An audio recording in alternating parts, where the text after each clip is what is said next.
അസ്സലാമു അലൈക്കും. എല്ലാവർക്കും സന്തോഷവും സമാധാനവും ഉണ്ടാവട്ടെ. മാറാവ്യാധി രോഗത്തെ തൊട്ടും അപകട മരണങ്ങളെ തൊട്ടും അള്ളാഹു നമ്മളെല്ലാവരെയും കാത്തു രക്ഷിക്കട്ടെ. നമുക്കെല്ലാവർക്കും വേണ്ടി പ്രാർത്ഥിക്കട്ടോ. ഞാൻ പറഞ്ഞിരുന്നല്ലോ നമ്മളവിടെ തെങ്ങുംതടം മാതുണ്ട്. അപ്പോൾ അതിൻ്റെ ചോട്ട കുറച്ചങ്ങനെ കൂവൊക്കെ ഉണ്ടായിരുന്നു കേട്ടോ, ചേമ്പ് കൂവൊക്കെ. അപ്പോൾ ആ കൂവ ഇട്ടന്ന് ഒരു തെങ്ങിൻ്റെ തൊട്ടുന്നേ കിട്ടിയിട്ടുള്ളൂ. ബാക്കിയൊക്കെ അവർ കൊത്തിയപ്പോത്തിന് മണ്ണിൻ്റെ തൊട്ട് പോയിട്ടാ. ഇത് ചെറിയ ചേമ്പാട്ടാ, നമ്മൾ ചെറുചേമ്പ് എന്ന് പറയും. ഇത് നല്ല ടേസ്റ്റാണ് കേട്ടോ. കൂട്ടാനൊക്കെ ഉണ്ടാക്കാനും പുഴുങ്ങാനും കറി ഉണ്ടാക്കിയാലൊക്കെ നല്ല ടേസ്റ്റാണ്. ഇതും തെങ്ങിൻ്റെ തൊട്ട് ഉണ്ടായത് തന്നെയാണ്. ഇത് പിന്നെ എല്ലാ തെങ്ങിൻ്റെ തൊട്ടും ഉണ്ട് കേട്ടോ. പിന്നെ പച്ച നിറ ചേമ്പ് വേറെ കുറച്ചും കൂടെ കിട്ടിയിട്ടുണ്ട് കേട്ടോ. ഈ 3 സാധനങ്ങളാണ് നമുക്ക് തെങ്ങിൻ്റെ തടം നന്നാക്കിയപ്പോൾ കിട്ടിയിട്ടുള്ളത് കേട്ടോ. അപ്പോൾ ഇതൊക്കെ ചേമ്പുകളൊക്കെ ഒന്ന് നീര് വലിയാൻ വേണ്ടി വെച്ചതാണ്. നീര് വലിഞ്ഞിട്ട് എല്ലാവർക്കും കുറേശ്ശെ കൊടുക്കാം. നമുക്കിപ്പോൾ കൂവ അതുപോലെ വെക്കാൻ പറ്റില്ല, ഉള്ളതും കേടന്ന് പോവും. വെട്ടൊക്കെ കൊണ്ടതാണ് കേട്ടോ. അപ്പോൾ ഞാനതൊക്കെ ഇങ്ങനെ തോലൊക്കെ കളഞ്ഞ് വെച്ചിട്ടുണ്ട്. ഞാൻ നല്ലൊന്ന് കഴുകി വൃത്തിയാക്കിയതിൻ്റെ ശേഷം ഇതാണ് അതിൻ്റെ തോടിട്ട മേലത്തെ തോലൊക്കെയാണിത്. ഞങ്ങൾ ബിലാത്തി കൂവ ഇട്ടത്, പിന്നെ കാട്ടുകൂവല്ല. അപ്പോൾ ഇതൊക്കെ നല്ല കഴുകി വൃത്തിയാക്കി ഞാൻ അങ്ങനെ ബക്കറ്റിലാക്കി വെച്ചിട്ടുണ്ട് കേട്ടോ. അത് നമുക്കിനി നല്ലൊന്ന് ചെറുതാക്കി മുറിച്ചിട്ട് മിക്സിൻ്റെ ജാറിലിട്ടിട്ട് ഒന്ന് അരച്ചെടുക്കണം കേട്ടോ. കുറച്ച് വെള്ളം വെച്ചത് അങ്ങനെ ഞാൻ ചെറുതാക്കി മുറിക്കുന്നുണ്ട് കേട്ടോ. അപ്പോൾ ഇതിങ്ങനെ ഓരോ പ്രാവശ്യം ഇങ്ങനെ പിന്നെ മുറിച്ചാണ്ട് അരച്ചിട്ട് നമുക്കിങ്ങനെ മാറ്റി വെക്കട്ടോ. നല്ല അരി കിട്ടുക, പക്ഷേ ഇതിങ്ങനെ തുണി കെട്ടിയിട്ട് എടുക്കുമ്പോഴാണ് കുറച്ച് പ്രയാസമുള്ളത്. അപ്പോൾ നമുക്കിനി ഓരോന്നിങ്ങനെ അരച്ചെടുക്കണം കേട്ടോ. എത്ര പൊടി കിട്ടുകയെന്നും പറയാൻ പറ്റില്ല, കാരണം നല്ല മൂപ്പായിട്ടില്ല. നല്ല മൂക്കണം, അപ്പോഴാണ് നല്ല പൊടി ഉണ്ടാവുക. ഉള്ളത് എന്തായാലും ഉണ്ടാക്കി നോക്കുക, ഉള്ളത് ഉണ്ടാവില്ലേ. അപ്പം ഇനി നമുക്ക് ഇതുപോലെ എല്ലാതും അരച്ചെടുക്കണം കേട്ടോ.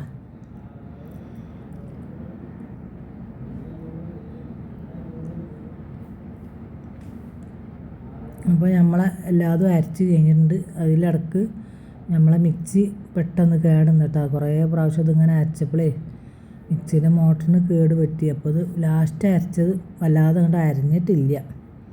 എന്തായാലും ബാക്കി എല്ലാം കൂടെ നമുക്കൊന്ന് ബക്കറ്റിൽ ഇങ്ങനെ വെള്ളം ഒഴിച്ചിട്ട് തുണി കെട്ടിയാണ്ട് നമുക്കിത് പിന്നെ ഇങ്ങനെ ഉറി ഇങ്ങനെ എടുക്കണം കേട്ടോ അതിലിട്ടിട്ട്. അപ്പോൾ ഞാൻ ഇങ്ങനെ എടുക്കുക എന്നുള്ളത് കാണിച്ചു തരാം കേട്ടോ. കുറച്ച് പണിയാണ് ഇതൊക്കെ എടുക്കാൻ. പിന്നെ നമ്മോടെ ഉണ്ടായതല്ലേ വെച്ചിട്ട്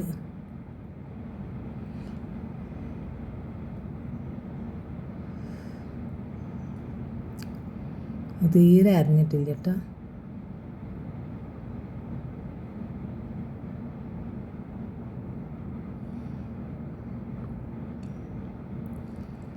എന്താ കട്ടായിട്ട് ഇങ്ങനെ നിൽക്കുകയാണ് അവിടെ.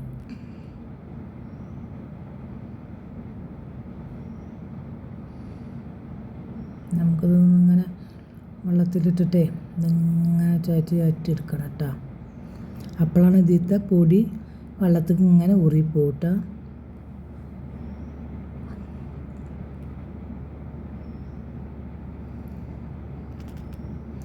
ഇതാണ് ഇതിന് ഏറ്റവും വലിയ പണി, വേറുള്ളൊന്നും വലിയ പണിയൊന്നുമില്ല.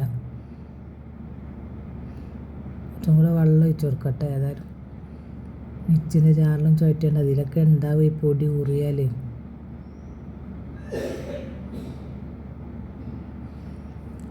ബക്കറ്റൊക്കെ ഏതായാലും വെള്ളത്തിന് കുറച്ച് ആവശ്യമുണ്ട്.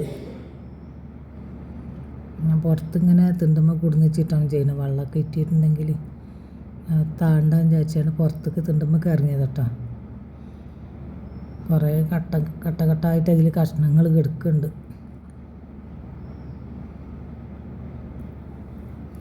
നമുക്കിങ്ങനെ ഇതൊക്കെ പിഴിഞ്ഞെടുക്കണം കേട്ടോ. എത്ര കിട്ടുക എന്ന് പറയാൻ പറ്റില്ല. എന്തായാലും ഉള്ളത് ഒറിജിനൽ സാധനമാവും. പിന്നെ നമുക്ക് എന്തെങ്കിലുമൊക്കെ ബുദ്ധിമുട്ട്, വയറുവേദന എന്തെങ്കിലുമൊക്കെ വരികയാണെന്നുണ്ടെങ്കിൽ കുറച്ച് ഒരു സ്പൂൺ എടുത്തുകൊണ്ട് കുറച്ച് വെള്ളത്തിൽ കലക്കിയാണ്ട് അങ്ങനെ കാച്ചി കുടിച്ചാൽ അതൊക്കെ നാക്കം കിട്ടും. ചൂടുകൊണ്ടുള്ള പ്രശ്നങ്ങൾ കേട്ടോ. അതുപോലെ വെള്ളം കൂടിയൊക്കെ കുറവായാലുണ്ടാവുമല്ലോ, ഒക്കെ അങ്ങനത്തെ ഒക്കെ പ്രശ്നങ്ങൾ വരികയാണെന്നുണ്ടെങ്കിൽ ഇങ്ങനത്തെ വയറുവേദനക്കും മൂത്രം കടച്ചിലിനൊക്കെ ഇതിങ്ങനെ കുറച്ച് കാച്ചി കുടിച്ചാൽ നല്ലതാട്ടോ. ഇതിനെക്കാട്ടി നല്ലത് നമ്മളെ കാട്ടുകൂവ കേട്ടോ. പക്ഷേ ഇതിനും കുഴപ്പമൊന്നുമില്ല. കാട്ടുകൂവ കുറച്ചേ ഉള്ളൂ ഇവിടെ. ഇനി ദിവസം ഉണ്ടാക്കി വെക്കണം. രണ്ടും കൂടെ കൂട്ടാൻ പറ്റില്ല, കാരണം ഇത് നമുക്ക് കട്ടൊന്നും കളയാനില്ലല്ലോ. ഇത് നമുക്കിതിങ്ങനെ ഉറിയാണ്ട് വെള്ളം അങ്ങോട്ട് ഒഴിവാക്കിയാണ്ട് പിന്നെ ഒന്ന് തെളിയിച്ചാണ്ട് പിന്നെ ഉറിയതിന് ശേഷം എടുത്തുകൊണ്ട് വെയിലത്ത് വെക്കാനുള്ളൂ. മറ്റേത് അങ്ങനെയല്ല, മറ്റേ 7 ദിവസം കട്ട് കളയാനൊക്കെ ഉണ്ട് കേട്ടോ. വെള്ളം ഇങ്ങനെ മാറ്റി മാറ്റി വെച്ചിട്ട് അതിൻ്റെ കട്ടൊക്കെ കളഞ്ഞ് ഒഴിവാക്കാണ്ട്. പിന്നെ ഇതിൻ്റെ അരി പെട്ടെന്ന് ഇങ്ങനെ തോലുണ്ടാക്കി കളയാനൊന്നും പറ്റില്ല, കുറേ പണിയാണ്. മില്ലിൽ കൊട്ടയക്കണ തോലൊന്നും കളയൂല, അവർ അതിൻ്റെ വേരും ഇതൊക്കെ എടുത്തുകൊണ്ട് പിന്നെ അങ്ങോട്ട് ഇതാക്കലാണ്, പച്ചയൊക്കെ മുറിച്ചുകൊണ്ട് മില്ലിൽ കൊടുത്തയക്കലാണ്. ഇത് നല്ല അരിഞ്ഞിട്ടുണ്ട് കേട്ടോ. ആദ്യം നമ്മളിട്ട് തീരെ അരിഞ്ഞിട്ടുണ്ടായിരുന്നില്ല, കാരണം അത് മിക്സി കേടൊന്നു പോയി. മിക്സി നന്നാക്കിയിട്ട് വേണം നമുക്ക് ഉപയോഗിക്കാൻ, അത്രയും കേടം നിൽക്കണം. അടിയിൽ തിരിയണ അതിങ്ങോട്ട് പൊട്ടി പോന്നു. എന്തേ അവൻ തോനെ മിക്സിയിൽ ഇട്ടതിൻ്റെ പേരിലാണോ എന്താണെന്ന് അറിയില്ല.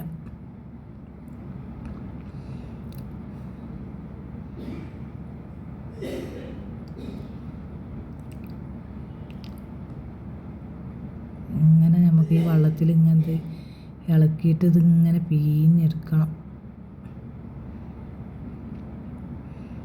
ഏതാ 2 മണിക്കൂറിൻ്റെ പണി ഉണ്ടായി. ഇപ്പോൾ ഇത് മിക്സിയും കിടന്ന്, മിക്സി നന്നാക്കാൻ എത്ര പൈസ ആവുമെന്ന് അറിയില്ല. അപ്പോൾ ഒരു മിക്സിൻ്റെ ഇത് ആകെ നന്നാക്കണ കാര്യം ഉണ്ടെങ്കിൽ ഇത് വാങ്ങാമെന്ന് പറയും. എന്തായാലും നമ്മോടെ ഉണ്ടായതല്ലേ, നമുക്കിതൊക്കെ ഇങ്ങനെ എല്ലാതും ഇങ്ങനെ വെച്ചെടുക്കണം കേട്ടോ. പണ്ടൊക്കെ പിന്നെ എന്താണ് പല്ലുള്ളതിമ്മ ഇങ്ങനെ പച്ചക്കറീൻ്റെ ഇതൊക്കെ അരിയണ അയിമ വെച്ചിട്ട് നമ്മളിങ്ങനെ ചരണ്ടലായിരുന്നു. അന്നൊന്നും മിക്സിയിൽ ഇടൂലായിരുന്നു, മിക്സിയിലിട്ടാൽ കേടരുന്ന് തന്നെയാണ്ടേ. അതിനത്ര അരിഞ്ഞ് വരില്ല, ഇങ്ങനെ നമ്മൾ തേങ്ങൻ്റെ ഇത് ചരൻ്റെ മാതിരി ഇങ്ങനെ ആയിട്ടാണിത് വരലിട്ടോ.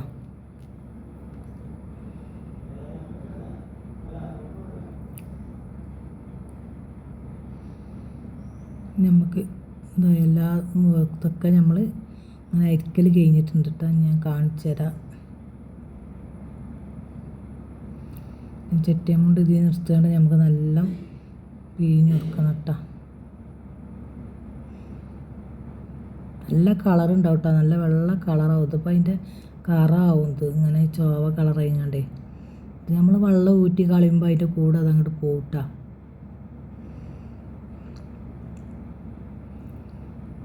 അപ്പോൾ നമ്മൾ ഇത് അരിച്ചെടുക്കലൊക്കെ കഴിഞ്ഞിട്ടുണ്ട്. ബാക്കി തോർത്തുമുണ്ടിലുള്ള എന്താണ് പിഴിഞ്ഞ് എടുക്കാമല്ലോ വെച്ചിട്ട് അതിലുണ്ട്. ഇങ്ങനെയൊക്കെ ഉള്ളതിലാണ് ഉണ്ടാവുക. അപ്പോൾ കളയണ്ടല്ലോ എന്ന് വിചാരിച്ചിട്ടാണ് അതൊക്കെ പിഴിയണം കേട്ടോ. നമുക്കിനി 2 മണിക്കൂർ ഇതുകൊണ്ട് വെച്ചാൽ ഇതിങ്ങനെ അടിയിൽ ഉറി വരും. അപ്പം മേലത്തെ വെള്ളമായിട്ട് ഒഴിവാക്കി കൊടുക്കുക. എന്നിട്ട് പിന്നെ കുറച്ചും കൂടെ വെള്ളം നല്ലത് ഇതിൻ്റെ മേലെ പിന്നെയും ഇത്രപോലെ ഒഴിച്ചാണ്ട് അത് ഊറാൻ വെക്കട്ട. അപ്പോൾ ഞാനിത് ഇവിടെ വെച്ചിട്ടുണ്ട്. അപ്പോൾ ഞാൻ ഒടുക്കതാക്കിയ ചണ്ടിയും ഞാൻ ഒന്നും കൂടെ ഇതുപോലെ അരിച്ചെടുത്തുകൊണ്ട് മറ്റേ ബക്കറ്റിലാക്കി കേട്ടോ. മോനക്ക് സമ്മാനം കിട്ടിയ ബക്കറ്റാട്ടത്. അതിലത്തെ ഒരു ബക്കറ്റിലാണ് ഞാൻ ഇപ്പോൾ അത് വെച്ചിട്ടുള്ളത്. ഒന്ന് ദഫിനും ഒന്ന് പാട്ടിനും കിട്ടിയതാട്ടോ. അങ്ങനെ 2 ബക്കറ്റാണ് ഒന്ന് കിട്ടിയത്. പാട്ടിനാന്ന് പറഞ്ഞാൽ ഈ മൂടില്ലാത്തത്. ഇത് നമ്മൾ ബാത്റൂമിൽ വെക്കാൻ പറ്റിയ ബക്കറ്റാണ്. പിന്നെ തിരുമ്പുമ്പോഴൊക്കെ തിരുമ്പിയ ഒലുമ്പാനും കൊണ്ടാനൊക്കെ നല്ല സുഖാട്ടോ. അത് പിന്നെ എന്തെങ്കിലുമൊക്കെ ഒരു 5 കിലോത്തിന് സാധനമൊക്കെ ഇട്ടേക്കാം, ബേക്കറിയോ പൊടിയോ അരിയോ അങ്ങനെയൊക്കെ എന്തെങ്കിലുമൊക്കെ ഇട്ടാക്കാൻ പറ്റിയൊരു ബക്കറ്റാട്ടോ.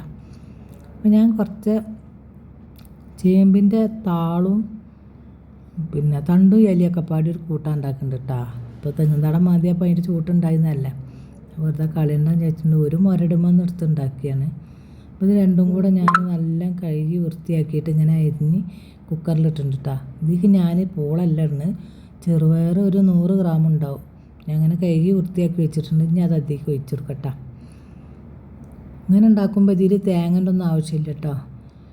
പിന്നെ പച്ചമുളകും ഇതും പിന്നെ എന്താണ് ചെറുപയറും ഇതും കൂടെ ആയിട്ട് ഉപ്പിട്ടാണ്ട് വേവിച്ച് കൊടുത്താൽ മതി കേട്ടോ. പിന്നെ അടുപ്പത്ത് വെച്ചിട്ടുണ്ട്, നല്ല വെന്ത് വന്നിട്ടുണ്ട് കേട്ടോ. അങ്ങോട്ടൊക്കെ ഞാൻ ഒന്ന് കുത്തി അടക്കട്ടെ കേട്ടോ. ഇത് നമുക്കൊന്ന് കടുക് അറുത്തുകൊണ്ട് വേപ്പിൻ്റെ ഇലയും പിന്നെ ഉണക്കമുളകും എല്ലാം കൂടെ കടുക് അറുത്ത് ഉണ്ടാക്കിയാൽ പറ്റും. എല്ലാവരോടും അസ്സലാം.